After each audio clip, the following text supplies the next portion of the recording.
அரசியல் அரங்கத்திற்கு வணக்கம். வணக்கம். இன்றைய தினம் பல்வேறு செய்திகள் வந்திருக்கு. அதில் முக்கியமான சில செய்திகளை மட்டும் பார்ப்போம். இன்னைக்கு 1000 பேர் நாம் தமிழர் கட்சியில் இணையும் விழா அண்ணன் சீமான் அவரோட தலைமையில் பல்லாவரத்தில் நடந்தது. நீங்களும் கலந்துக்கிட்டீங்க. அந்த நிகழ்வை பற்றி. நாம் தமிழர் கட்சி அவ்வளவுதான். நாம் தமிழர் கட்சியிலிருந்து இந்த பொறுப்பாளர் விலகிவிட்டார், நாம் தமிழர் கட்சியிலிருந்து மூத்த நிர்வாகி விலகிவிட்டார், நாம் தமிழர் கட்சியிலிருந்து வேட்பாளர் விலகிவிட்டார் அப்படிலாம் சொல்லி சமூக வலைதளங்களில் ஊடகங்களில் யாரோ ஒருவர் ஒரு கட்சியிலிருந்து விலகி செல்வதை பெரிய செய்தியாக காட்டினாங்க. ஆனால் இன்றைக்கு கிட்டத்தட்ட பல்லாவரம் தொகுதியுடைய ஒருங்கிணைப்பில் தமிழ்நாடு முழுக்க பல்வேறு தொகுதிகளிலிருந்து குறிப்பாக சென்னை உள்ளிட்ட இந்த மாவட்டங்கள்லேருந்து ஒருங்கிணைக்கப்பட்டு அந்த அரங்கத்தில் ஒரு அதிகபட்சம் ஒரு 700 பேர் தான் இருக்கையில் உட்கார முடியும். அந்த அரங்கத்தில் யாருமே நிற்க முடியாத அளவுக்கு ஒரு கூட்டம். நான் இதுவரைக்கும் பார்த்த முகங்களில் அதிகபட்சம் பார்த்தா ஒரு 20லேருந்து 30 பேர் தான் பார்த்த முகங்கள். மற்ற எல்லாருமே புதியவர்கள். அதாவது பேச்சாளர்கள், கட்சியுடைய பொறுப்பாளர்கள் வந்திருந்தாங்க, அது அண்ணன் முன்னாடி கூட உட்கார்ந்துருந்தாங்க. இவங்களை தவிர எல்லாருமே புதியவர்கள், எல்லாருமே புதுமுகங்கள், எல்லாருமே இளைஞர்கள், இளம்பெண்கள், படித்தவர்கள் நாம் தமிழர் கட்சியில் சாராசாரியாக இணைஞ்சிருக்காங்க. ஒரு கட்சி வெற்றி பெற்றுட்டா அந்த கட்சியின் பக்கம் இணைவது என்பது ஒரு கான்ட்ராக்ட் கிடைக்கும், அதன் மூலமாக கமிஷன் கிடைக்கும், இல்லை ஆளுங்கட்சியினோட கொடியை காருக்கு முன்னாடி போட்டு போனால் ஒரு பந்தாவாக இருக்கலாம், எல்லாரும் சேர்றான் நம்மளும் சேருவோம், ஜெயிக்கிற பக்கம் நிற்கணும், எல்லாரும் சேர்றாங்க நம்ம சேரலான்னு ஆளுங்கட்சி எந்த கட்சி வந்தாலும் ஒரு டீம் சேருவாங்க. இங்கே திமுக திமுகவில் சேருவாங்க, தாவைக்காவில் சேருவாங்க, அதிமுக இருந்தபோது அதிமுகவில் சேர்ந்தாங்க. இப்போ தாவைக்காவில் சேர்ந்தவங்க பார்த்தீங்கன்னா அவன் 2-3 கட்சியில் இருந்திருப்பான், அப்படி தான் சேர்ந்துருக்காங்க. இல்லைனா ஆளுங்கட்சியிலுடைய அமைச்சர்கள் ஆளுங்கட்சி எதிர்கட்சியாக மாறுற பொழுது வழக்குக்கு பயந்து போய் சேருவாங்க. இப்போ அதிமுக சாரசாரியாகவே தாவைக்கில் நினைஞ்சாங்க. அவங்க தங்களை தற்காத்து கொள்ள, காப்பாற்றி கொள்ள, வழக்கிலிருந்து தப்பிக்க, சொத்தை காப்பாற்ற, இல்லை இன்னும் கொஞ்சம் சம்பாதிக்க ஏதோ ஒரு காரணத்துக்காக தாவைக்காக போகிறாங்க.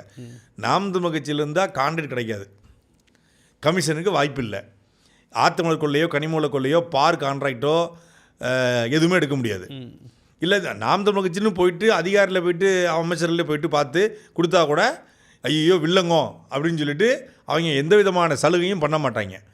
நாம் தமிழர் கட்சியை வைத்து சம்பாதிக்க முடியாது, நாம் தமிழர் கட்சியில் இருந்தும் சம்பாதிக்க முடியாது. அப்படிப்பட்ட கட்சியில் 8 நாளாக மாறிய பிறகு ஒரு பெரும் கூட்டம் ஆர்வத்தோடு இணைந்துனா இனிவரும் காலத்தில் தமிழ்நாட்டில் ஒரு ஆக்கப்பூர்வமான கொள்கை அரசியல் பேச வேண்டிய கட்சி தேவைப்படுகிறது. அப்போ நாம் தமிழர் கட்சியை விட்டால் வேறு வழி இல்லை, வாய்ப்பில்லை என்ற உணர்ந்த இளைஞர்கள். அதனால தான் ஒரு கொள்கை அப்படின்னு ஒன்று இருக்கும்போது, ஒரு ஐடியாலஜி மீது ஒரு கட்சி கட்டப்படும் போது அது வென்றாலும் அது தோற்றாலும் அந்த கட்சியை யாராலும் தகர்க்க முடியாது, அந்த கட்சியினுடைய கட்டமைப்பை தகர்க்க முடியாது. இப்போ அதிமுக கொள்கையால் கட்டப்படலைங்கும் போது தான் அதிமுக ஒரு கட்ட உருவனோடனே சரசரன்னு சரியுது. நாம் தமிழர் கொள்கையால் கட்டமைக்கப்பட்டிருக்கும் போது அந்த கட்சி தோற்றாலும் ஜெயித்தாலும் தொடர் தோல்விகளை பார்த்தாலும் கட்சியின் தலைவரே தோற்று போனாலும் ஆயிரக்கணக்கான இளைஞர் இணையலாம். இது இணையிறது முக்கியம் இல்லை, இந்த இணைப்புலால் பல சம்பவங்களை பண்ணியிருக்காரு சீமான் அவர்கள். அதாவது அத்தா உன் மனசில் உள்ள ஆதங்கத்தெல்லாம் கொட்டு அப்படிப்பாங்கல்ல, அது மாதிரி மனசில் இருந்தது எல்லாத்தையும் கேள்விகளாக எழுப்பியிருக்காரு. சீமானை பேச மாட்டாரு, பத்திரிகையாளர் சந்திக்க மாட்டாரு அப்படின்னாங்க. மொத்தம் ஒரு மணி நேரம் பேசியிருப்பார். மொத்த சமூக வலைதளமும் பற்றிக்கிட்டு எரியுது, மொத்த ஊடகமும் பற்றிக்கிட்டு எரிஞ்சிருச்சு. அதாவது ரொம்ப எளிமையான கேள்வியை நான் சீமானு கேட்டாங்க, ஆனால் எல்லா கேள்வியும் கேட்டாங்க, எல்லாத்தையும் கவனிக்கிறாரு, எல்லாத்தையும். அதாவது பத்திரிகையாளர் சந்திப்பை நடத்தலையே ஒழிய, மேடைகள் போட்டு பேசலையே ஒழிய, தமிழ்நாட்டில் என்ன நடக்குது அப்படிங்கிறத ஃபிங்கர் டிப்பில் வச்சுருக்காரு, தொடர்ச்சியாக பார்த்துக்கிட்டு இருக்காரு. அப்படிங்கும்போது கன்னியாகுமரியில் இந்த மாதிரி மத்திய ஒன்றிய அரசினுடைய சுரங்கத்துறைக்கு இவங்க அனுமதி கொடுத்தாங்க, வர்றேன் அங்கே வந்துக்கிட்டு இருக்கேன் அப்படின்னு அதுக்கு ஒரு போடு அனுமதி கொடுத்துருக்கீங்க. காவிரி பிரச்சனை, பாலியல் வன்கொடுமை, சட்டம் ஒழுங்கு பிரச்சனை, சிங்கப்பெண்கள் சிறப்பு படைங்கிற பேரில் இருக்கக்கூடிய ரீல்ஸு, 717 டாஸ்மாக மூணு பண்ணிவிட்டு அதுக்கு போடுற விளம்பரங்கள். இன்னொரு பக்கம் பார்த்தீங்கன்னா ட்ரக்ஸை எடு ஸ்போர்ட்ஸை விடு, ஸ்போர்ட்ஸை அவங்க எப்படி தான் இருக்காங்க, ட்ரக்ஸை எடு ஸ்போர்ட்ஸை விடு தான் அவங்க இருக்காங்க. உண்மையிலே ஸ்போர்ட்ஸை எடு ட்ரக்ஸை விடு அப்படின்னு போட்டுறீங்க சொல்கிறீங்க.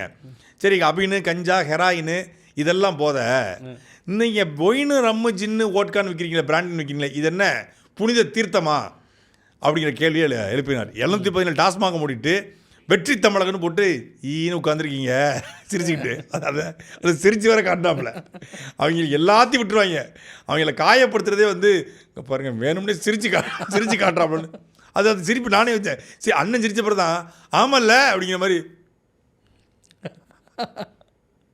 இந்த தில் படத்தில் விவேக் வந்து லைலா பார்த்து இப்படி இப்படி சிரிச்சு ஏமாத்திட்டாம அப்படின்னு அது மாதிரி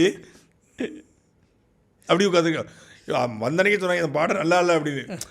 அவர் வந்து ரொம்ப க்யூட்டஸ்ட் லீடர், க்யூட் லீடர்மாங்க அப்படி சிரிச்சிட்டு இருக்காப்புல. நல்ல போட்டோவாவது போட்டிருக்கலாம், நல்ல போட்டோவாவது இல்லை இப்படி சிரிக்கணும்னு சொல்லி ரத்தன் மண்டி வெட்டி சொல்லியிருப்பாங்க. இந்த அளவில் பல் தெரிய வேண்டும், பின்னாடி மஞ்சள் இருக்க வேண்டும், அப்பதான் அந்த சுக்கிரன் அது சுக்கிரன் புதன் இதெல்லாம் செவ்வாய் யுரேனஸ் நெப்டின் ப்ளூட்டோலாம் வந்து வருஷம் கட்டி நிற்பாங்க. நின்றுட்டாலும் அப்படி ஆர்வத்தை தள்ளிடுவார் அப்படின்னு சொல்லியிருப்பாங்க.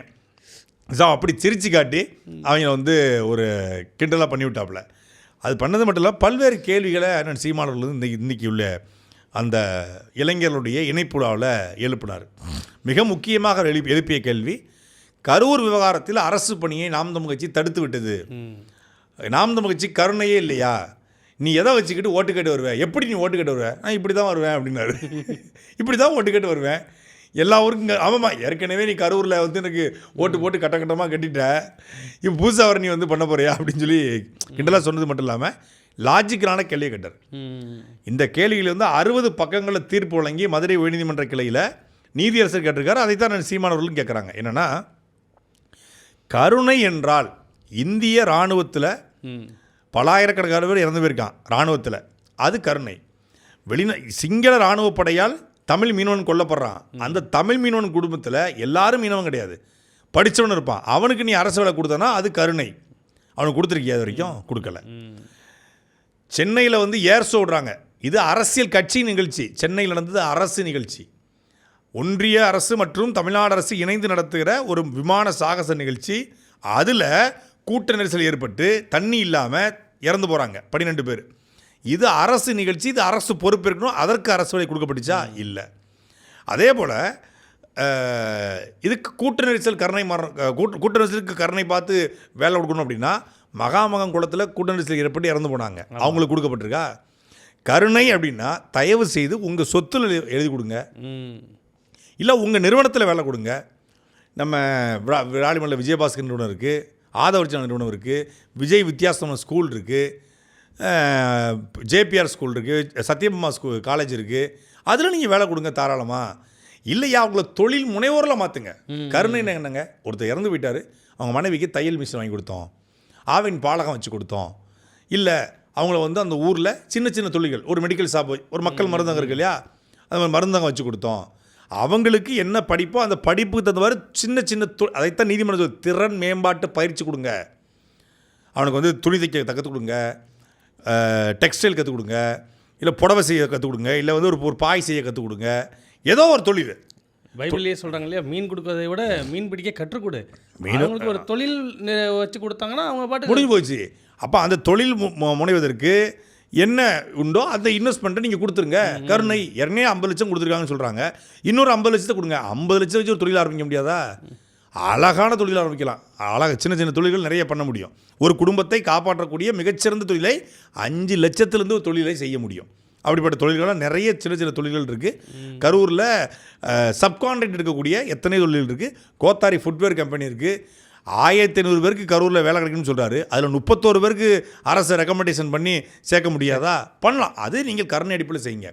இது அரசின் தவறு கிடையாது, இது அரசியல் கட்சியின் தவறு. அது மட்டும் இல்லாமல் இப்படி பேசுவதற்கு ஒரு கட்சி தலைவர் வேணும். கரூர் கூட்ட நெரிசல் மரணத்துக்கு நீங்கள் தாங்க பொறுப்பேற்கணும். இது உங்களால் நிகழ்ச்சி. மூகாம்பிகை கோயிலுக்கு போகிறீங்கல்ல, சர்ச்சுக்கு போகிறீங்கல்ல, உங்கள் மனசாட்சி தொட்டு சத்தியம்ட்டு சொல்லுங்கள், அதுக்கு உங்களுக்கு பொறுப்பு இல்லையாங்கிற கேள்வியை நான் சீமான்னு கேட்டார். இதுக்கு தாவைக்கால மானமுள்ள எவனாக இருந்தால் பதில் சொல்லட்டும்.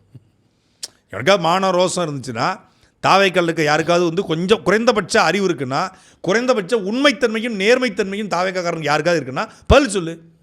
எங்கள் அண்ணன் பொறுப்பு இல்லை, இதெல்லாம் நினச்சின்னா அவன் மேலே வழக்கு போடு. செந்தில் பாலாஜா நடந்துச்சுங்க, செந்தில் பாலாஜி மேலே வழக்கு போடுறது ஏன் தாமதம்? இவரால் நடக்கல. சிபிஐ இருக்குது, உச்சநீதிமன்றம் விசாரிச்சுட்டு இருக்கு. நீ குறுக்க எஃப்ஐஆர் ஆல்டர் பண்ணு. காவல்துறை, கரூர் காவல்துறை உங்கள் கட்டுப்பாடு இருக்குது. இதை ஒரு 10 ரூபா கட்டிருக்கோம், வழக்கு போடுறதுன்னு கேட்போம். வழக்க போடு. செந்தில் பாலாஜி காரணம் என்றால் செந்தில் பாலாஜியின் மீது போடு. இல்லை திமுக காரங்கன்னா அவங்க மேலே போடுங்க. அப்படின்னா அண்ணன் கேட்டாங்க, நீங்கள் கார் மேலே ஏறி நின்ட்டீங்க, பஸ் மேலே சுற்றி பார்க்குறீங்க, கூட்டத்தில் 5 பேர் புகுந்தான்னா உங்களுக்கு தெரிஞ்சிருக்கும்ல, ஏன் நீ பேச்ச நிப்பாட்டல? 2 முறை ஆதவர்ஜனா வந்து காதில் என்ன சொன்னார், 3 முறை சிபிஐ விசாரணைக்கு போனீங்களா, அவங்க என்ன சொன்னாங்க? என்ன கேட்டாங்க? சிபிஐ கேட்க முடியாது, நீங்கள் சொல்லுங்கள் என்ன கேட்டாங்க? என்னையே என்ன விசாரணை நம்ம போனோம், என்னையே ஏன் நம்மளை விசாரிச்சாங்கன்னா அப்போவே பத்திரிகையாளர் சந்திச்சு சொல்லிட்டோம், காணொலியாக வெளியிட்டோம்.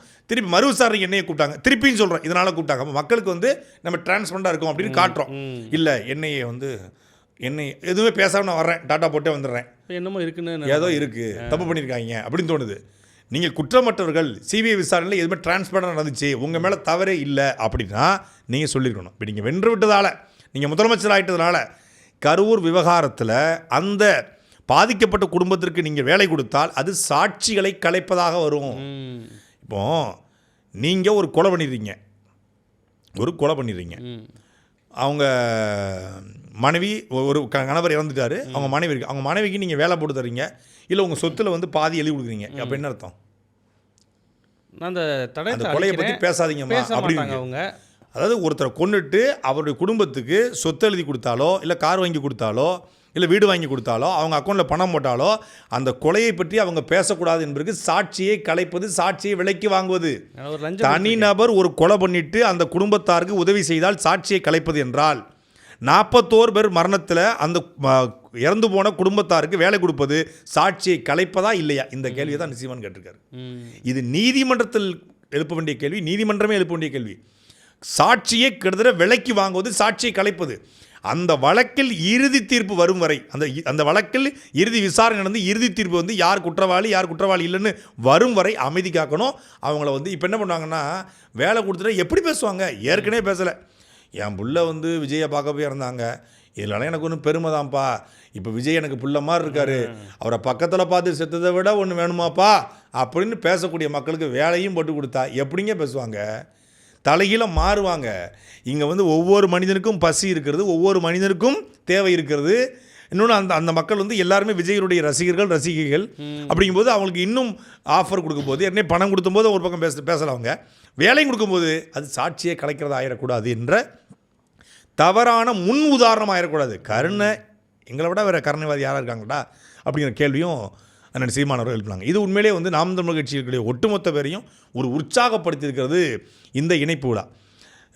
ஒரு கட்சி வந்து தேர்தலில் வென்ற பிறகு ஈசல் கூட்டம் போல் போய் சேராமல் அந்த கட்சியினுடைய கொள்கையை பார்த்து இதுதான் இனி சரியாக இருக்கும். ஏன்னா இன்றைக்கி நாம் தமிழ்நாட்டினுடைய எல்லா பிரச்சனைகளுக்கும் நாம் தமிழ் தீர்வு வச்சுருக்கு.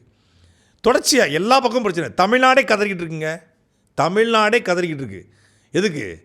மின் கட்டண உயர்வுக்கு 195 ரூபா வரும். இந்த பசங்க தங்கியிருக்க ரூமு, கேமராமேன் பசங்க தங்கியிருக்காங்க, 195 ரூபா வரும். இந்த மாதம் 845 ரூபா. எப்போதுமே நம்ம அலுவலகத்திற்கு வந்து 12,000 ரூபாய்க்கு மேலே மின் கட்டணம் வந்ததே கிடையாது. இது 17,995 ரூபா. திருச்சியில் வந்து நம்ம திருச்சி வீடுக்கு 1,200 1,300 ரூபா வரும். இந்த மாதம் 4,800 ரூபா. நானே சொல்கிறேன், இது எல்லாமே பேடிஎம்மில் வந்து எலக்ட்ரிசிட்டி பில்லோடு வச்சுருக்கேன். நான் 4,700 ரூபா கட்டியிருக்கிறேன். இப்படி தமிழ்நாடு முழுக்க எல்லார் வீட்லேயும் பெனால்ட்டி. இவருக்கு வந்து ஆட்சிக்கு வந்ததுக்கு நம்ம கட்டின பெனால்ட்டி. நான் ஓட்டே போடல, நான் எதுக்கு பெனால்ட்டி கட்டணும்? நான் தான் அவருக்கு போடவே இல்லையே. நானும் தான் போடலை. ஓட்டு போடாததுக்கு நமக்கு பெனால்ட்டி, ஓட்டு போடுறதுக்கு அவங்களுக்கு பெனால்ட்டி போட்டாப்பில். கேட்டால் இது மின் இதில் நடந்த குளறுபடியில் ஸ்கேம்.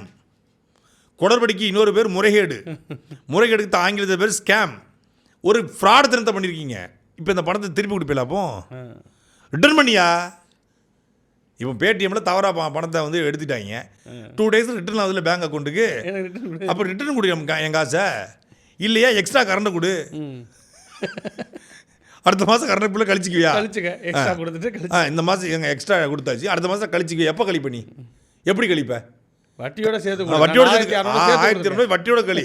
நானே செலவு காசு இல்லாமல் உட்காந்துருக்கேன் ஊருக்கு போகிறதுக்கு. வட்டியோட கழிச்சு விடு. அதான் ஊரா வீட்டு நெய்யில் எதுக்கு சார் உங்கள் வீட்டுக்கு ஸ்வீட் செய்யணும்? நீங்கள் ஆட்சிக்கு வந்துட்டீங்க, 200 யூனிட் இலவசமாக கொடுப்பீங்க, நல்லா ஃபேனை விட்டு பார்த்துக்கிட்டு படுக்கலாம்னு எல்லாரும் ஆசைப்பட்டாங்க. இப்போ 200 யூனிட் கொடுக்கல. அவர் ஒவ்வொரு வீட்டுக்கும் வந்து 2 மடங்கு மின் கட்டணத்தை பறிச்சிருக்காப்புல. கேட்டால் குளறுபடி ஆயிடுச்சு. அந்த மின்சாரத்துறையில் ஒரு பக்கம் பார்த்தீங்கன்னா ஹார்ட் டிஸ்கை பூரா காணான்றாங்க.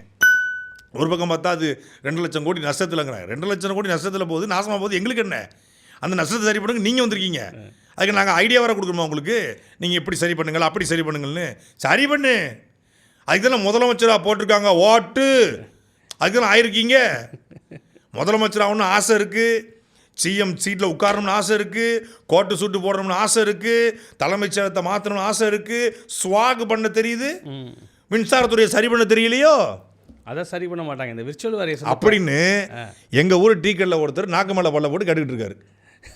இப்போ நம்ம பேசுகிறோம் இல்லையா, கரண்ட் பில் ஏறி உங்களுக்கு இருக்கு எனக்கு இருக்குன்னு. இதே மாதிரி போகிற போக்கில் இந்த விஜய் சித்து இருக்கார் இல்லையா, அவரோட விளாகில் பேசி விட்டார், இந்த மாதம் கரண்ட் பில் அதிகமாக வந்திருக்கு, லைட்டு ஃபேனெல்லாம் ஆஃப் பண்ணான்னு. அதுக்கு வந்து இந்த வேரியர்ஸ்லாம் இருக்காங்க இல்லையா, கமெண்ட்டில் கண்டபடி திட்டுறாங்க, அவரை சம்மந்தம் இல்லாமல் திட்டிகிட்டு இருக்கிறானுங்க. கீழே கிடந்து கடிச்சிருப்பாங்களே, கடிச்சிட்டு இருக்காங்க. அவரை கொஞ்சம் மருத்துவமனைக்கு போக சொல்லணும், கடிச்சு உருவி எடுத்துருவாங்க, அந்தளவுக்கு அடிப்பாங்க. யாராவது ஒருத்தர் பேசிட்டாரு அப்படின்னா கடிச்சு கொதறி தும்பலமாக போட்டுருவாங்க. கேள்வியே கேட்கக்கூடாது, யாரும் எதிர்த்துள்ள கேள்விக்கூடாது. இதே போல் ஆட்டத்தை தான் அவங்க போட்டாங்க. ஆட்டம் போட்டதுக்கு அடங்கி போயிருக்காங்க.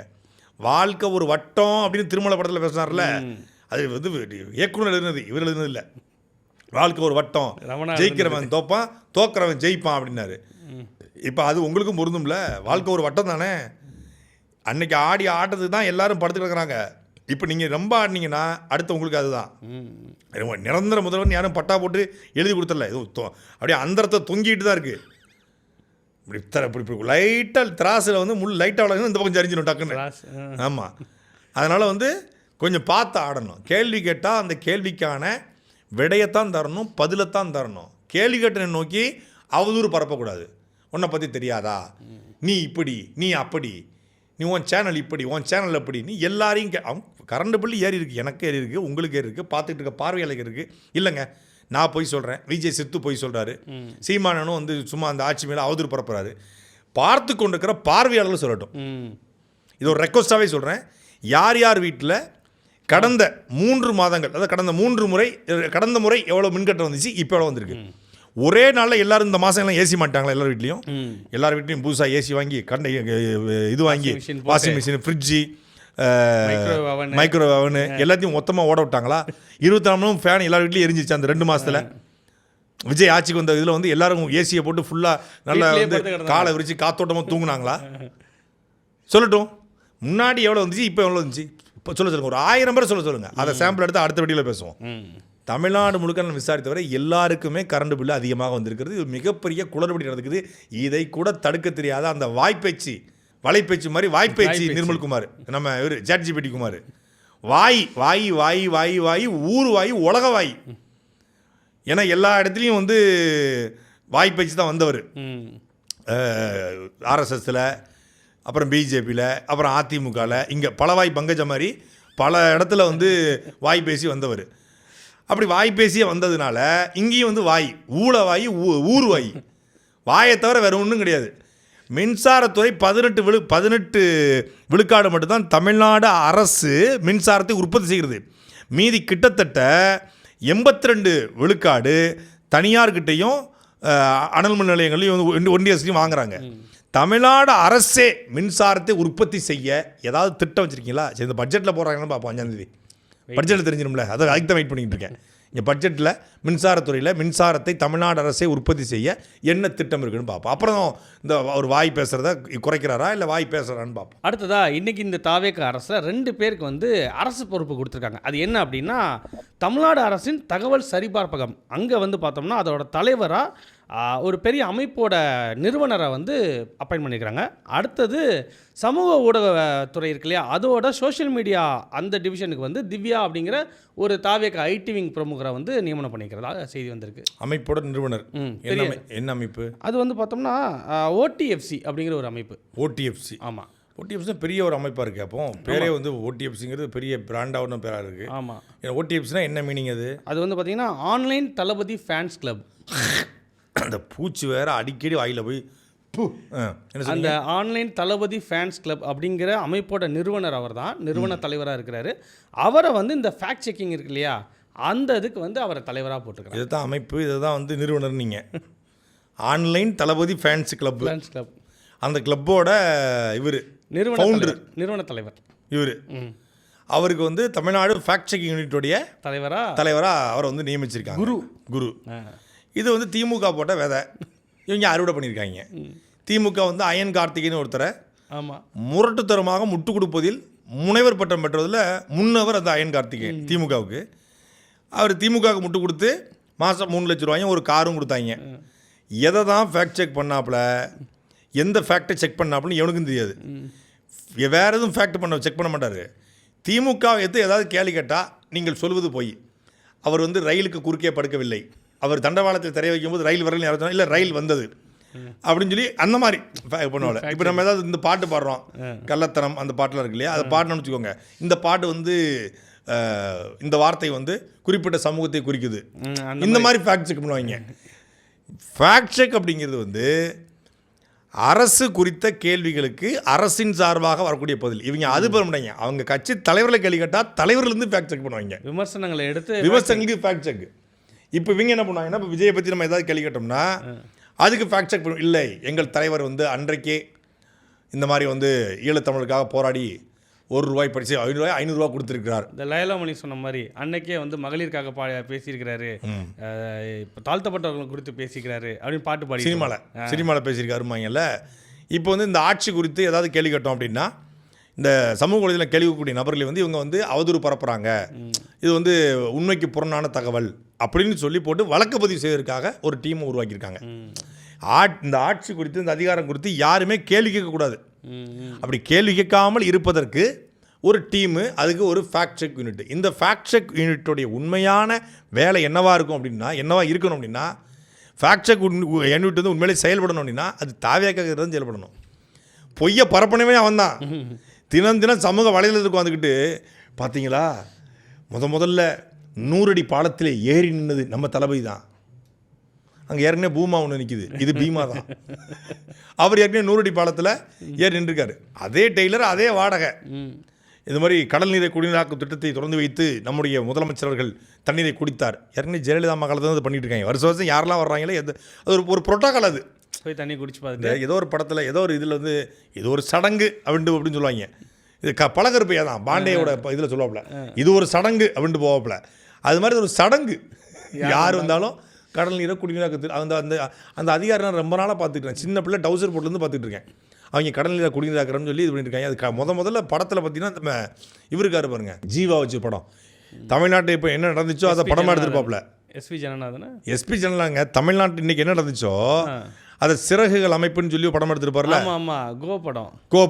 கோபடத்தோட இயக்குனர் கேவி ஆனந்த் இருக்கார்ல, அவருடைய முதல் படம்னு நினைக்கிறேன், எனக்கு ஞாபகம் இருக்குது. ஸ்ரீகாந்தும் பிருத்திவிராஜும் நடிச்சிருப்பாங்க. அதில் வந்து ஸ்ரீகாந்த் ஒரு ப்ராஜெக்ட், என்ன ப்ராஜெக்ட்னா கடல் நீரை குடிநீராக்குறது தான். அந்த படத்துலேருந்து நான் பார்த்துக்கிட்டு இருக்கேன் கடல் நீரை குடிநீராக்குறது. நான் டவுசர் போட்ட காலத்துலேருந்து இந்த பேப்பரில் படிச்சிருக்கேன், கடல் நீரை குடிநீராக்க இத்தனை கோடி ஒதுக்குதல். அந்த கடல் நீரை குடிநீராக்கி எவனாவது குடிச்சிருக்கானா குடிக்கலையான்னு இது வரைக்கும் தெரியலை. ஆனால் வட்டம் வரக்கூடிய முதலமைச்சர்லாம் போவாங்க, அந்த கடல் நீரை குடிநீராக்குறது அது எங்கே தான் அந்த அலுவலகம் இருக்குது, அந்த ஃபேக்ட்ரி இருக்குன்னு தெரியல. அங்கே போய் ஒரு டம்ளர் எடுத்து குடிச்சிட்டு வராங்க. ஆனால் நம்ம கார்பரேஷன் வாட்டர் தான் வாங்கி குடிச்சிருக்கோம், அக்காஃபிலாம் குண்ட்லி தான் வாங்கி குடிச்சிட்டு இருக்கோம். இந்த கடல் நீரை குடிநீராக்கி யாருக்கு தாண்டா கொடுக்குறீங்க? அதுக்கு 50,000 கோடி ஒதுக்குறான்றான், 10,000 கோடி ஒதுக்குறான்றான். கடல் நீரை என்ன இதுக்கு குடிநீராக்கணும்? கடல் நீர் கடலுக்கு தான்.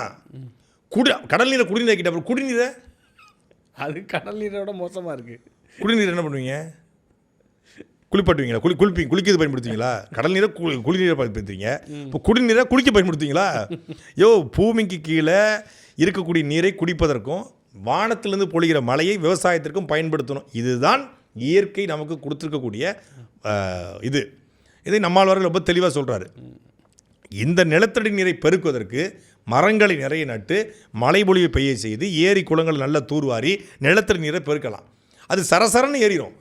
ஏரி குளங்களை நீ ஒன்றும் புதுசாக ஒரு புடுங்க வேண்டாங்க, ஒன்றுத்தையும் புடுங்கலாம் வேண்டாம், எல்லாம் இருக்குது, அங்கே செட்டப் இருக்குது.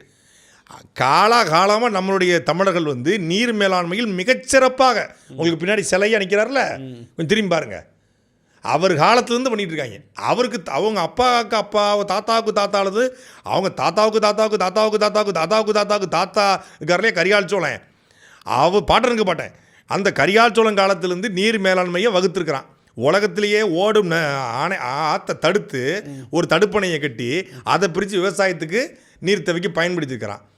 அங்கே வீரநாராயணன் ஏரின்னு சோழ மன்னன் கட்டியிருக்கிறான். எல்லா ஊர்கள்லேயும் பாண்டிய மன்னர்கள், சோழ மன்னர்கள் நமக்கு வந்து ஏரி குளங்களை தூர்வாரி வச்சு போயிட்டான். பல்வேறு குறுநில மன்னர்கள், எங்கள் ஊர் பக்கத்தெல்லாம் வந்து இப்போ எங்கள் வீராணம் குளம் அப்படின்னா ஊத்துமலை ஜமீன்தார் கட்டி கொடுத்த குளம். அப்படி வந்து நிறைய நம்முடைய முன்னோர்கள் வந்து குளங்களை வெடிக்க வச்சுட்டான்.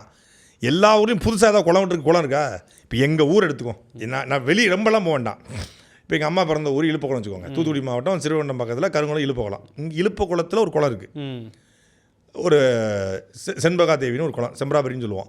பக்கத்தில் பெட்டை குளம்னு ஒரு குளம் இருக்குது. ராமானுஜருக்கு ஒரு குளம் இருக்குது. 3 சின்ன சின்ன ஊர். அப்புறம் சேரகுளம். எல்லாம் 1 கிலோமீட்டர் 1.5 கிலோமீட்டர் டிஸ்டன்ஸ். ஒரு ஊர்னா ஒரு குளம். ஊருக்கு ஒரு குளம் இருக்குது. அது ஏரி குளம்னு நாங்கள் சொல்லிக்குவோம். அதுதான் பெரிய ஏரி. ஒரு பெரிய ஏரி தான் குளம்னு நாங்கள் சொல்லிக்கிறது. எங்களுக்கு தெரியாது, ஏரிக்கும் குளம் வித்தியாசம் தெரியாது. குளம்னு பேசிக்குவோம். அங்கே மட்டுமே பக்கத்தில் பார்த்தீங்கன்னா வல்ல குளம், தாத குளம், அப்புறம் வந்து அரச குளம், சீலாத்தி குளம், சின்னார் குளம், பேய் குளம் அப்படின்னு இந்த ஊர் பேர்லாம் வருது. இந்த ஒவ்வொரு ஊர் பேர்லேயும் ஒவ்வொரு குளம் இருக்குது. கருங்குளம் பெரிய குளம் இருக்கிறதுலே, கருங்குளம் குளம் பெரிய குளம். இப்படி எல்லா ஊர்லேயும் குளம் இருக்குது. அந்த குளத்தை தூர்வாரி வச்சாலே அந்த விவசாயமும் செழிச்சிரும், நிலத்தடி நீரும் பெருகிறோம். இதை செய்வதற்கு தான் இங்கே ஆட்சி அதிகாரம் தேவை. இதை செய்வதற்கு தான் நீர்வளத்துறை அமைச்சர் தேவை. இதுக்கு தான் ஒரு முதலமைச்சர் தேவை. கடல் நீரை குடிநீராக்கிறதுக்கு எதுக்கு தேவை? அது தெண்ட கருமாந்திரம் 50,000 கோடி. அது கடலில் போட்ட காசு. அப்படி கடல் நீரை குடிநீராக மாற்றினாலும் அது மனித உடலுக்கு ஒருபோதும் இயற்கையான தாதுக்களை தராது. கடல் நீரை குடிநீராக மாற்றும் போது அந்த ஆர்ஓ சிஸ்டம் முறையில் தான் நீங்கள் பண்ண போகிறீங்க. அது ஒரு காப்பிரைட் அமெரிக்காட்ட இருக்குது. இதை நீங்கள் பயன்படுத்தும் போது இயற்கையாக நமக்கு ஒரு பூமியிலேருந்து கிடைக்கக்கூடிய தாது இருக்கு இல்லையா, அது கிடைக்காது. பூமியிலேருந்து எடுத்து அதை ஃபில்டர் பண்ணி குடிப்பதில் தவறு இல்லை. கடல் நீரை குடிநீர், அது உப்பு, இதை பூரா வந்து இது பண்ணால் அது மனித எலும்பு முழுக்க முழுக்க தேஞ்சிரும்ன்றான். நீ என்ன தான் நீங்கள் செயற்கையாக கொண்டு போய் அதில் சேர்த்தாலும் அது வந்து நாம் நிலத்தடி நீரை எடுத்து குடிப்பது போல், மழை நீரை எடுத்து குடிப்பது போல் வரவே வராது. இது முட்டாள்தனமான திட்டம். இதைத்தான் செஞ்சுக்கிட்டு இருக்காங்களே ஒழிய ஆரோக்கியமான அடுத்த தலைமுறைக்கு என்ன தேவை அப்படின்னு பார்க்கக்கூடிய எந்த விதமான நோக்கமோ தெளிவோ இந்த அரசுக்கிட்ட கிடையவே கிடையாது. எந்த புரிதலும் இல்லை. ஆனால் ஒரே ஒரு புரிதல் மட்டும் இருக்குது. அவங்க செஞ்சதை அப்படியே எடுத்துக்கிறது. அவங்க பண்ணாங்களா அதையே ஃபாலோ பண்ணு. அவன் கடல் நீரை குடித்தான், நம்மளும் குடிப்போம். சரி, அவன் வந்து என்ன பண்ணான், ஃபேக்ட் செக்னு சொல்லி அவன் கட்சிக்காரனை போட்டு வச்சான், அயன் கார்த்திகனை. நம்மளில் யார் பாரு, ஐயா அந்த ஓஎஃப்டிசின்னு ஒருத்தர். ஓஎஃப்டினா திருச்சிக்கு துப்பாக்கி துவைச்சது, அது இல்லையா, ஓடிஎஃப்சி. இது ஓடிஎஃப்சி. அதில் வந்து நம்ம ஆன்லைன் இதெல்லாம் வந்து அவர் தான் ஒருங்கிணைச்சாப்புல, நம்முடைய முரட்டு அணில் அவர். சரி, அவருக்கு ஒரு பொறுப்பை போட்டு விடுவோம். அப்புறம் நீங்கள் சொல்லுங்கள், திவ்யாவா, செய்தி மற்றும் மக்கள் தொடர்பு, இவங்களும் வந்து டிவிக்கோடைய ஐடிவிங்கில் இருந்தவங்க. இவங்களுக்கு வந்து செய்தி மற்றும் மக்கள் தொடர்புடைய சோசியல் மீடியா ஹேண்ட்லிங் பார்த்துக்கொள்ளக்கூடிய ஒரு சிறப்பு அதிகாரி நியமிச்சிருக்காங்க, 3 லட்ச ரூபா சம்பளத்தோட. இப்போ சமூக வலைதளங்களில் முழுக்க என்னென்னா, விஜய் அவர்களுடைய பாட்டு, அவருடைய படத்துடைய காட்சி, இதையெல்லாம் போட்டு பூஸ்ட் பண்ணணும். அடுத்து இடைத்தேர்தல் வருது, நாடாளுமன்ற தேர்தல் வருது. ஆட்சி நடக்கக்கூடிய தவறுகளை எல்லாத்தையும் மறைக்கணும்னா இவங்க ஆட்களை உட்கார வச்சுட்டு அவன் முழுக்க ஏற்கனவே, அதாவது நமக்கு பின்னாடி இருந்து மெஸ்மரைஸ் பண்ணான். அதாவது வாட்ஸ்அப் குரூப்பை வச்சு, சோசியல் மீடியா இன்ஃப்ளூயன்ஸில் வச்சு விலைக்கு வாங்கி நம்மளை இன்ஃப்ளூயன்ஸ் பண்ணான் மக்களை.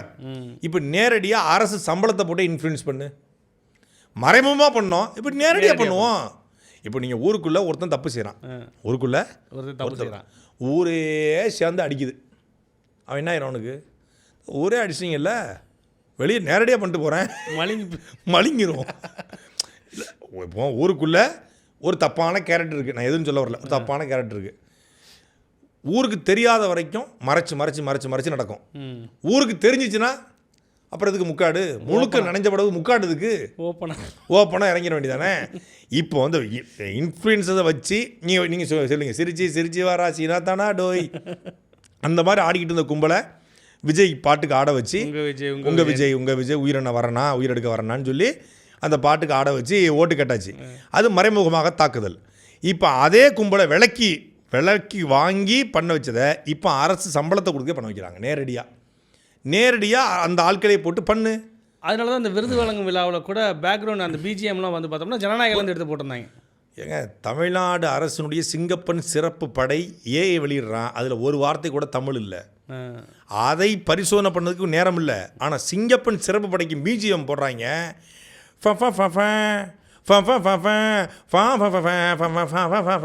அப்படின்னு பாட்டு எப்படா வாசிக்கிறீங்க உட்காந்து? தமிழக காவல்துறைக்கு வந்த இதை பாருங்க. இப்போ அடுத்து என்னென்ன பாட்டை போட போகிறாங்க, அடுத்து ஐயோ இறங்கிடுவாங்க. அவருக்கு பிடிச்ச பாட்டை பூரா போட்டு தான் ஆகணும். கொஞ்சம் பின்னாடி போகிற பாட்டெல்லாம் ரொம்ப மோசமாக இருக்கும். அவருக்கு பிடிச்ச பாட்டு தான் போடணும். அப்படின்னா ரொம்ப இறங்கி வந்து ஒருத்தன் சொல்கிறான் 4-5 பேர், இந்த பாட்டுலாம் அவருக்கு ரொம்ப பிடிக்கும், அதை போடுங்கன்றான். அவருக்கு பிடிச்ச செல்லோமா செல்லோமா ரெக்கைவால் வெண்ணில்லா, அந்த பாட்டுங்க கில்லி படத்தில் வருமே பாட்டு, ஒரு பாட்டு செல்லலாவா செல்லலாவா செல்லலாமோ, அந்த பாட்டு அது ரொம்ப பிடிக்கும். அப்புறம் வந்து என்ன நட என்ன நட ஏறி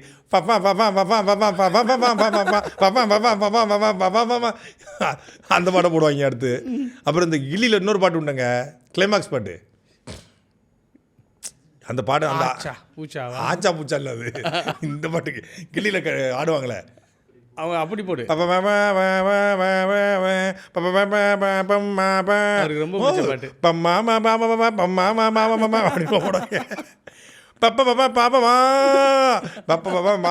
போலீஸ் நடந்து வந்துட்டு இருப்பாங்க, போலீஸ் வந்து பரேடு, ஐயோ முருகா, இதெல்லாம் ஒரு 5-6 பாட்டு அவருக்கு ரொம்ப பிடிச்ச பாட்டு. இப்போ முதலமைச்சருடைய மனதில் இடம்பெறுவது எப்படி, இந்த மாதிரி பாட்டு பாடுறது தான் அவர் பிடிச்ச மாதிரியான பாடல்களை வந்து நீங்கள் பாடினீங்கன்னா மனசு இடம் பிடிச்சிடலாம். இப்போ பிஜிஎம், இப்போ தமிழக அரசு வந்து இப்போ சிங்கப்பெண் சிறப்பு படை, அன்னபூர்ணி சூப்பர் 6 தர்றாங்கன்னு வச்சுக்கோங்க, அன்னபூர்ணி சூப்பர் 6னா அதுக்கு ஒரு பாட்டு, சிலிண்டருக்கு ஒரு பாட்டை போட்டு இந்த மாதிரி பிஜிஎம் போடும்போது அவருக்கு ரொம்ப பிடிச்சிரும், நல்ல சிறப்பாக செயல்படுறாங்க போட்டு. இப்போ மனசை இந்த பிஜிஎம் இந்த சாங் எல்லாமே மக்களுக்கு ஆல்ரெடி தெரியும். இப்போ இதை போடும் பொழுது ஈஸியாக அவங்கள வந்து கவர்ந்துடலாம் அப்படிங்கிறதுக்காக நம்ம ஆட்களே எடுப்பா, எங்கேயா இருந்தா அவ்வளோ நாள் உன்னை தான் தேடிக்கிட்டு இருந்தேன், உன்னை அசிஸ்டன்ட் கமிஷனராக ப்ரொமோட் பண்ணுறேன் அப்படிங்கிற மாதிரி இப்போ சிவாவையும் சரி இந்த குருவையும் திவ்யாவையும் குரு திவ்யா, அவருக்கு குரு சாதா குரு இல்லை, தலைவா குரு, ஓடிஎஃப்சி குரு, தலைவா குரு, கில்லி சரத்து, அந்த மாதிரி தமிழன் பார்த்திபன், அது மாதிரி வந்து விஜய் மோகன், தலைவா குரு தலைவா குருன்னு பெரிய தலைவர் போல் ஏரியாவில் பெரிய ஆள் போல் இருக்க ஒரு தலைவராக இருப்பார் போல் ஏரியாவில், அவங்க ஊராட்சி மன்ற தலைவர் இல்லை அவங்க ஏரியாவில் பெரிய பேரூராட்சி தலைவராக இருப்பார்னு அப்படின்னு நினைக்காதீங்க. தலைவா படத்துக்கு ஃபஸ்ட் ஷோ போனதுனால பிளாக் டிக்கெட் விற்றதுனால தலைவா குரு சவுக்கு சங்கர் மாதிரி நம்மளும் சிரிச்சிக்க வேண்டியதான். மாலதி. அடுத்ததா பப்பு ராகுல் காந்தி நேற்றைய தினம் சென்னை வந்திருந்தார். அவர் வந்துட்டு இங்கே தமிழ்நாட்டுக்கு வந்துட்டு எந்த ஒரு இடத்துலையும் மேகதாது பற்றி பேசலை, நீட்டை எதிர்க்கிறேன் அப்படின்னு சொல்லி பேசலை. அவர் வந்து ஃபேர் நீட்டுக்கு தான் பேசிக்கிறார், பேன் நீட்டை பற்றி பேசலை. இது ஒரு பெரிய விமர்சனமாக இருக்குது.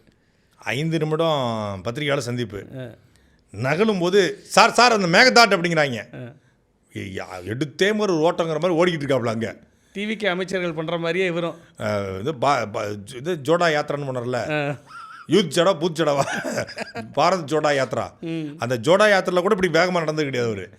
அவர் மேகதாட் அப்படின்னோடனே நடந்து போயிட்டு இருக்காப்புல. ஏன்னா கேள்விக்கு பதில் சொன்னால் கர்நாடகாரன் கோச்சிக்குவான், பதில் சொல்லணும்னா இவன் கோச்சிக்க மாட்டான்.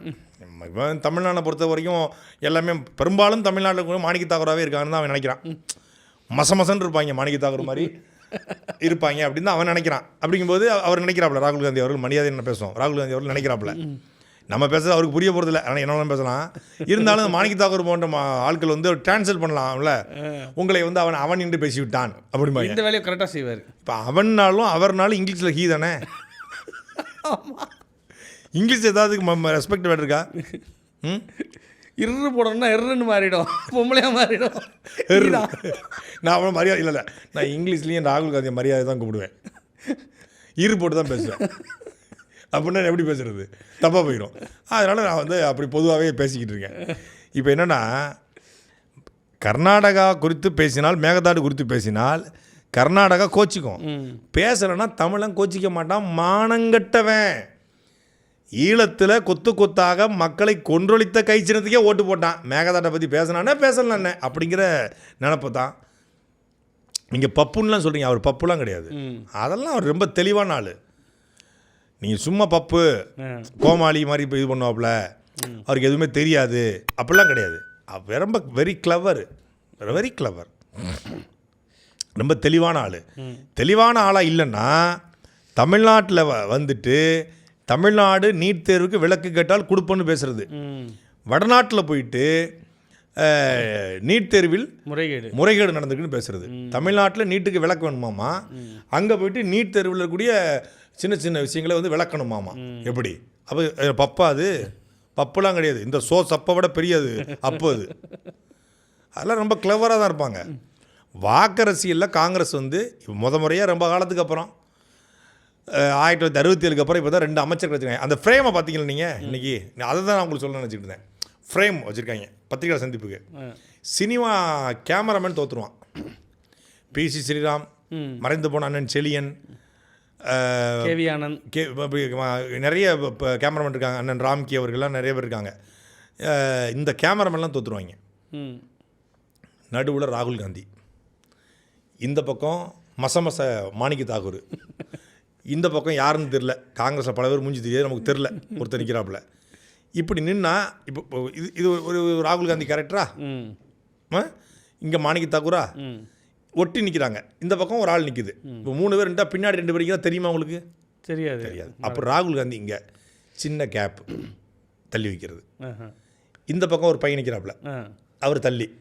இந்த 2க்கும் கேப் இருக்கா? இந்த 2 கேப்பில் பின்னாடி 2 பேர். ஸோ 5 பேர் மூஞ்சும் தெரியுதா? இதுதான் கேமராமேனுடைய நமக்கும் வச்சுருக்காங்களே. 5 பேரோட மூஞ்சி தெரியும். இது வந்து ஒரு கேமரா நுணுக்கங்கள் தெரிஞ்சவன் தான் பண்ண முடியும். சினிமாவில் நடிக்கக்கூடிய சில துணை நடிகர்கள் கூட இதை பண்ண மாட்டாங்க. நல்ல கைதேர்ந்த நடிகர்கள் தான் இந்த ப்ரொஃபஷனலிசம் தெரியும். கேமராவுடைய ஆங்கிள் பார்த்து பண்ணிருப்பாங்க. இப்போ நம்ம போயிட்டுருப்போம், திரும்பி பார்த்தா கேமராவுக்கு பின்னாடி அவருக்கு பின்னாடி நம்ம போனோம், கேமராவில் தெரிய மாட்டோம், மூஞ்சி தெரியாது. அப்போ கொஞ்சம் விலகி போனோம். இதுக்கு சினிமாவில் அவங்க ஏற்கனவே சொல்லியிருந்தோம் இல்லையா? ஒரு உதாரணம் கூட சமீபத்தில் ஜனநாயகன் படத்தில் எடுத்து காட்டினேன். விஜய் வந்துட்டு இருப்பாரு, பின்னாடி பூஜா ஹெக்டே வருவாங்க. விஜய் மறைச்சிடக்கூடாதுன்னு சொல்லி பூஜா ஹெக்டே அந்த பக்கம் போவாங்க. இந்த பக்கம் பார்த்தீங்கன்னா நம்ம மமிதா பைஜு அவங்க வரும்போது இவங்க இந்த பக்கம் போயிடுவாங்க. இது நிறைய படத்தை சொல்லலாம். சமீபத்தில் பார்த்துலாம் அந்த படத்தை சொல்கிறேன். ஆனால் அந்த படம் பெரிய புரட்சி படம்னு வச்சு பார்த்தாதீங்க. தியேட்டரில் போர் அடிச்சுது. அப்போ நீங்கள் இதை எக்ஸ்பிளைன் பண்ணிட்டு இருந்தீங்க. எக்ஸ்பிளைன் பண்ணுற அளவுக்கு இந்த படம் இருந்துச்சுன்னா பார்த்துக்கோங்க. அவ்வளோ ஃப்ரீயாக இருந்துச்சு. 3 பாக்கெட் பாப்கார்ன் காயோட தான் மிச்சம் வெளியே சொன்னால் கேட்குது. அப்புறம் இந்த மாதிரி இந்த ஃப்ரேம் தான் எனக்கு பிடிச்சிருந்துச்சி. அதை காங்கிரஸ்காரங்க பான் ஆக்டர்ஸ் அவங்க. ஆக்சுவலாக ராகுல் காந்தி ஆக்சுவலாக ஒரு பான் ஆக்டர், பை பான் ஆக்டர் அவர். இந்த 5 பேருமே காங்கிரஸே பொதுவாக பான் ஆக்டராக இருப்பதனால இவங்க அதை கரெக்டாக நிற்கிறாங்க. அதில் அதை நம்ம பாராட்டுக்குரியது. அது அடுத்ததாக தமிழ்நாடு முழுக்க இந்த கனிம வள கடத்தலாம் நாங்கள் தடுத்து நிறுத்திட்டோம் அப்படின்னு சொல்கிறாங்க. இன்றைக்கி இங்கே கும்மிடிப்பூண்டி பக்கத்தில் 3 அடி அல்றதா சொல்லிட்டு 30 அடி நோண்டிட்டாங்க அப்படின்னு ஒரு பெரிய பஞ்சாயத்து கிளம்பியிருக்கு. இப்போ என்னென்னா, நேரடியாக தமிழ்நாட்டில் ஆற்று மணல் அள்ளுவதற்கான அனுமதி இது வரைக்கும் கொடுக்கப்படலை. 12 இடங்களில் குவாரி வைப்பதற்கு நீர்வளத்துறையின் சார்பாக அனுமதி கொடுக்கப்படுது அப்படின்னு ஒரு பேச்சுவார்த்தை நடந்துச்சு. அந்த பேச்சுவார்த்தை இருக்குது. அது பெரிய டீம்கிட்ட கொடுக்கலாம் அப்படின்னு பேச்சுவார்த்தை நடந்துருக்கு. குறிப்பாக தமிழ்நாட்டில் இது வரைக்கும் மணல் அள்ளிக்கிட்டு இருந்தாங்க இல்லையா, ஒரு காலகாலமாக ஒரே டீம் தான் அள்ளும். அவங்கக்கிட்ட கொடுக்காம, ஏன்னா அவங்ககிட்ட கொடுத்தா நேரடியாக கொடுத்தா கெட்ட பேர் ஆயிரும்னு சொல்லி, அதாவது தமிழ் முதலாளிகள் அள்ளிக்கிட்டு இருந்தாங்க. வெளிப்படையாக சொல்ல போனால் தமிழ் முதலாளிகள் அள்ளிட்டு இருந்தாங்க. அதில் நிறைய முறைகேடுகள் நடந்துச்சு. அதில் மாற்று கருத்தே கிடையாது. ஆனால் தமிழ்நாட்டுக்காரனாலே முறைகேடு பண்ணுவான். அது கல்குவாரியாக இருக்கட்டும், மணலாக இருக்கட்டும், முறைகேடு பண்ணுவான். அதனால் நாங்கள் தமிழ்நாட்டுக்கு சம்மந்தம் இல்லாத ஆள்கிட்ட கொடுக்க போகிறோம், அவங்க ரொம்ப நேர்த்தியாக பண்ணுவாங்க அப்படின்னு சொல்லி விஷ்ணு ரெட்டி, சுஜாய் ரெட்டி 2 பேர் இருக்காங்க, அண்ணன் தம்பி 2 பேர். விஷ்ணு ரெட்டி தமிழ்நாடு முதலமைச்சருடைய நெருங்கிய நண்பர். அந்த விஷ்ணு ரெட்டியோடைய தங்கச்சி புருஷன் சுஜய் ரெட்டி. இந்த 2 பேரும் சேர்ந்து ஆந்திராவை சார்ந்த ஒரு முதலாளிக்கு இந்த ஆற்று மணலை கொடுக்கலாம் அப்படிங்கிற திட்டத்தை திட்டிருக்காங்க. இந்த சுஜய் ரெட்டி இந்த ஆளுங்கட்சியினுடைய இன்னொரு என்ன சொல்கிறது, ஒரு தேர்ட் ஃபோர்ஸ்ன்னு சொல்லலாம், ஒரு இன்னொரு லீடர், ஒரு என்ன power centre. Vishnu Reddy main power centre, Sujay ரெட்டியும் ஒரு பவர் சென்டர். 2 பேருமே பெரிய என்ன சொல்கிறது, பெரிய லெவலில் இந்த மாதிரியான வசூல் வேட்டைகளில் ஈடுபடக்கூடியவர்கள். பெரிய லெவலில் சும்மா நீங்கள் 50 கோடி 100 கோடி 500 கோடிலாம் கிடையாது. அதெல்லாம் கம்மியா? 50 கோடி 100 கோடி 500 கோடிலாம் சாதாரண லெவல், சில்லறை வியாபாரம். பெரிய லெவலில் பண்ணலாம், ஆந்திராவை சார்ந்த நிறுவனங்களுக்கு இந்த ஆற்று மணலை கொடுக்கலாம் அப்படின்னு திட்டத்தில் இருக்காங்க. இது ஒரு பக்கம் இருக்கா? அப்படி முறையான அனுமதி கொடுக்கறதுக்கு முன்னாடியே தமிழ்நாட்டில் ஆற்று மணல் கொள்ளை நடந்து கொண்டே இருக்கிறது. நான் ஆற்று மணல் கொள்ளை எப்படி நடக்குங்கிறத டீட்டெயிலாக ஒரு தடவை பேசியிருந்தோம். இதெல்லாம் இது மூலிமா எடுக்கிறது, மாட்டு வண்டி மூலிமா, டிவி 50 மூலிமா எடுக்கிறது. இது ஒரு முறைனா, இப்போ என்னன்னா இந்த சாலை விரிவாக்கம் பண்ணுறோம், சாலைகளில் சைடில் மணல் கொட்டுறோம் இல்லையா, இதுக்கு மணல் போடுறோம் அப்படின்னு சொல்லி 3 அடி ஆழத்திற்கு அனுமதி வாங்கிடுது. அது உள்ளூர் தாசில்தார், துணை ஆட்சியர், இவங்ககிட்ட தாசில்தார் அனுமதி கொடுத்தாலே போதுமானது. அதுக்கு அவங்ககிட்ட அனுமதியை வாங்கிறது, முறையான அனுமதியை வாங்கிட்டு 3 அடின்னு சொல்லி 30 அடி ஆழத்துக்கு அழியிருக்காங்க. எங்கன்னா கும்மிடிப்பூண்டி பக்கத்தில். கும்மிடிப்பூண்டியில் மட்டும்தான் அப்படின்னா இல்லை, விழுப்புரம் மாவட்டம் கண்டமங்கலம் அப்படின்னு பக்கத்தில் பஞ்சமாதேவி ஏரி அப்படின்னு ஏரி இருக்குது. பஞ்சமாதேவின்னு யாரும் உங்களுக்கு தெரியும், சோழருடைய வழிவந்த ஒரு தாய். பஞ்சமாதேவி. அந்த பஞ்சமாதேவி பேரில் இருக்கக்கூடிய ஒரு ஏரி, மிகப்பெரிய ஏரி, பலாயிரக்கணக்கான ஏக்கர் விவசாய நிலத்துக்கு நீர் தேவையை போக்கக்கூடிய ஒரு ஏரி. அந்த ஏரியில் ஒரு 10 நாளைக்கு முன்னாடி இதே போல் 22 அடி, ஒரு 4 பேர் ஏறி நிற்கிறான், தோல் மேலே நிற்கிறான், அந்த உயரத்தில் நிற்கிது, ஏரியில் அள்ளிக்கிட்டு இருக்காங்க. 3 அடின்னு சொல்லிட்டு 30 அடி அள்ளிக்கிட்டு இருக்கான். யார் போய் தடுத்துருப்பான்னு நினைக்கிறீங்க? சொல்லுங்கள், கரெக்டாக சொல்லணும். எந்த கட்சி போயிருக்கும்? இப்போ தமிழ்நாட்டில் கனிமவள கொள்ளை, ஆத்துமணல் கொள்ளையே தடுக்கணும்னு சொல்லி முதலமைச்சர் சொல்கிறாரு. இப்போ தாவேக்கா தானே போயிருக்கணும். ஆமாம், அவங்க தானே தடுத்துட்டு இருக்கிறாங்க. போகலை. அதிமுக போகலை, திமுக போகலை, கம்யூனிஸ்ட்டு போகலை, விசிகா போகாது, பாமகவும் போகலை. போய் அந்த கண்டமங்கலம் பஞ்சமாதேவி ஏரியை மீட்டெடுத்து அந்த கனிமவள கொள்ளையர்களை எதிர்த்த ஒரே ஒரு கட்சி நாம் தமிழர் கட்சி மட்டும்தான். இதே போல் மன்னார்குடி பக்கத்தில் ஒரு ஏரி, அதில் தடுக்க போன நபரை அங்கே எடுக்க வந்த ஒருத்தர் மிரட்டுறாரு. அதை காணொலியாக நம்ம எடுத்து போடுறோம். நம்ம போட்ட காணொலிக்கு பிறகு மாவட்ட ஆட்சியர் நேரடியாக அந்த சம்மந்தப்பட்ட நபர்களை வழக்கு பதிவு செய்து முறைகேடு நடந்திருந்தால் அவங்க மேலே எஃப்ஐஆர் போட்டு நான் கைது பண்ணுவேன் அப்படின்னு சொல்லி நடவடிக்கை எடுத்துருக்காங்க. இப்படி தமிழ்நாடு முழுக்க இந்த மாதிரி மணல் கொள்ளை நடந்து கொண்டே இருக்கிறது. மணல் கொள்ளைன்னு சொன்னது ஞாபகத்துக்கு வருது. திருநெல்வேலி மாவட்டம் நாங்குநேரி தொகுதிக்கு உட்பட்ட பாப்பான்குளம்னு ஒரு ஏரியா. இந்த பாப்பான்குளம் பக்கத்தில் கூந்தகுளம்னு ஒரு ஏரியா பகுதி இருக்குது. இந்த கூந்தகுளம் நீங்கள் கூகுளில் சர்ச் பண்ணி பாருங்கள். அதாவது வெளிநாட்டிலிருந்து வேடந்தாங்களுக்கு வருவது போல ஆயிரக்கணக்கான பறவைகள் கூந்தகுளத்திற்கு முட்டையிட்டு குஞ்சு பொரித்து கூந்தகுளத்தில் போகும். அது சின்ன குளம் தான், ஆனால் ஆயிரக்கணக்கான வெளிநாட்டு பறவைகள். கூந்தகுளம் பறவைகள் சரணாலயம். திருநெல்வேலி மாவட்டத்தில் இருக்கக்கூடிய ஒரே ஒரு பறவைகள் சரணாலயம் கூந்தகுளம் பறவைகள் சரணாலயம். நான் அதுக்கு பக்கத்தில் இருக்கக்கூடிய பள்ளிக்கூடத்தில் ஒரு 9th மட்டும் படித்தேன். இந்த முனஞ்சிப்பட்டி பள்ளிக்கூடத்தில். எங்கள் ஊரில் 8th வரைக்கும் தான் பள்ளிக்கூடம் இருந்துச்சு. அப்போ அங்கே போய் படிச்சுட்டு வந்தேன்.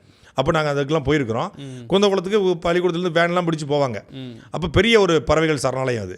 அந்த கூந்தகுளம் பறவைகள் சரணாலயத்துக்கு பக்கத்திலேயே ஒருத்தன் குவாரி அமைப்பதற்கான அனுமதியை பெற்று இடத்த தூர்வாரிக்கிட்டு இருக்கான். பறவைகள் சரணாலயம் பக்கத்தில் குவாரி அமைத்தால் ஏற்கனவே கூந்தகுளம் பறவைகள் சரணாலயத்தில் தண்ணீர் இல்லை, மரங்கள் காஞ்சி போய் கிடக்கு, வெளிநாட்டினுடைய வரக்கூடிய பறவைகளுடைய எண்ணிக்கை குறைந்திருக்கிறது அப்படிங்கிற குற்றச்சாட்டு எழுந்து கூந்தகுளத்துடைய ஹெரிட்டேஜ் பாயிண்ட் அழிந்து கொண்டிருக்கிறது. இப்போ குவாரியும் அமைக்கப்பட்டால் மொத்தமாக கூந்தகுளம் அப்படிங்கிற அந்த ஒரு பண்பாட்டு தலம், ஒரு பாரம்பரியமான ஒரு பல்லாயிரக்கணக்கான உயிர்களுடைய வாழ்விடம் மொத்தமாக அழிஞ்சு போயிருங்கிற குற்றச்சாட்டை வைத்து இப்போ இந்த ஊர் மக்கள் வட்டாட்சியரும் தாசில்தாரையும் மாவட்ட ஆட்சியரும் புகார் கொடுத்துருக்காங்க. புகாரை வாங்கி வச்சுட்டு வேடிக்கை பார்க்குறாங்க. ஒரு வேளை அடுத்த கட்டத்துக்கு போனால் மிகப்பெரிய போராட்டத்தை முன்னெடுப்புன்னு சொல்லியிருக்காங்க. சட்ட ரீதியாகவும் அவங்களுக்கான போராட்டமாகவும் நாம் தமிழர் கட்சி நிற்கும் அப்படிங்கிற உறுதிமொழியை நம்ம கொடுத்துருக்கோம். இப்படி தமிழ்நாடு முழுக்க சைலண்ட்டாக இந்த குவாரிக்கான அனுமதிகள் கொடுக்கப்பட்டு குவாரிக்கு வேலை நடந்துகிட்டு இருக்கு. மக்கள் எதிர்த்தா ட்ராப் பண்ணிடுது. சிவகங்கையில் பார்த்தீங்களா, ஜெயங்கொண்ட நிலையில் மக்கள் போராடணுன்னே நாங்கள் இது பண்ணவே இல்லையே, பெட்டிஷன் தான் வாங்கியிருக்கோம் அப்படின்னு சொல்லி அமைச்சர் சொல்கிறாரு. அமைச்சர் கேட்ட உடனே மக்கள் நல்லா இருக்கீங்களா அமைச்சர் கேட்குறாப்புல.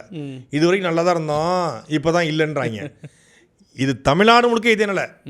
எல்லாரும் மே 4 முன்னாடி நல்லா தான் இருந்தாங்க, அதுக்கப்புறம் நல்லா இல்லை அப்படிங்கிறது மக்களுடைய குரலாக ஒழிச்சிருக்கு. இப்படி தமிழ்நாடு முழுக்க கனிமவள கொள்ளை நடந்துகிட்டு தான் இருக்குது.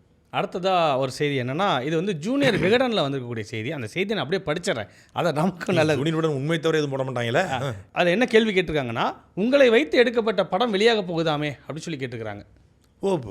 முதலமைச்சர் விஜய் அவர் நடிச்சு படம் ரிலீஸ் ஆன மாதிரி அமைச்சரும் படத்தை நடிச்சிருக்காங்களா? இல்லை ஆர்வமாக இருக்குது, இன்ட்ரெஸ்டிங்காக இருக்குது. என்ன படம், எந்த அமைச்சர் அவங்க? இல்லை இது அமைச்சர் ஜெகதீஸ்வரி. அவங்கள கூட படம்னே ரொம்ப ஆர்வமாக வந்துட்டேன். அதாவது அவங்கள யாரோ ஆபாச வீடியோ எடுத்து வச்சுக்கிறதாகவும் அதை வெளியிடுறாங்க சொல்லி மிரட்டுறாங்களாமே அப்படின்னு கேள்வி கேட்டிருக்காங்க. அதுக்கு அவங்க என்ன சொல்லியிருக்காங்க, ஆமாம் சிலர் வீடியோ இருக்கிறதா சொல்லி என்னை மிரட்டுறாங்க, நான் காவல்துறையில் புகார் கொடுக்குறேன். பதில் என்ன? திருப்பி படிங்க, இப்போ படிங்க.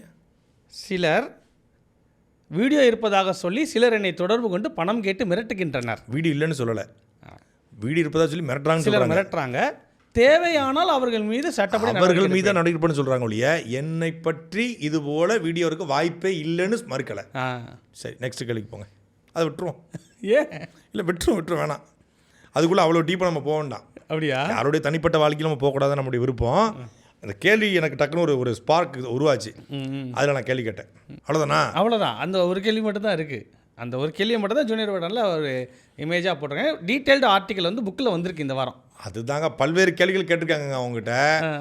அவர்கள் மீது அவதூறு பரப்பப்படுதாம்.